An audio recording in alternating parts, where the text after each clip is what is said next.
the president of the country announced that this is a war on terrorism. It's a very important and major measures that he's taking with the government.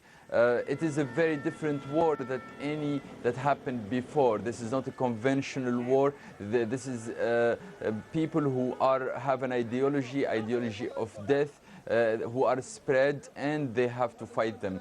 This war materializes here in different measures. First, they decided to close the border with Libya for 15 days. This is very important because the Tunisian government believes that Libya is where the danger comes from. There are training camps there, there are groups who have weapons and who have the means and resources to reach the capital Tunis and to hit hard the Tunisian government here.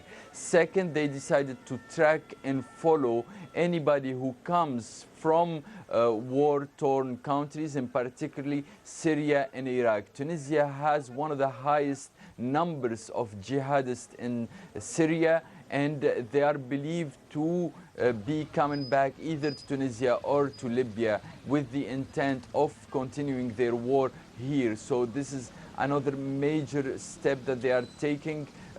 Before, people thought that they could come back and be pardoned, but this is not the case anymore. But on top of that, they decided that they have to pay more attention to people in different regions of the interior of Tunisia, the interior which was neglected for decades and where people are vulnerable and easily recruited by these groups and used as weapon themselves. So they decided to invest in these regions, to develop them. They decided to give young people salaries and try to help them find jobs rather than drift and join these groups. Tunisia is still in shock right now. This has never happened before. We've never seen a suicide bomber in Tunisia. The operation that they led here is very complicated. They tracked members of the Presidential Guard and followed them, and then had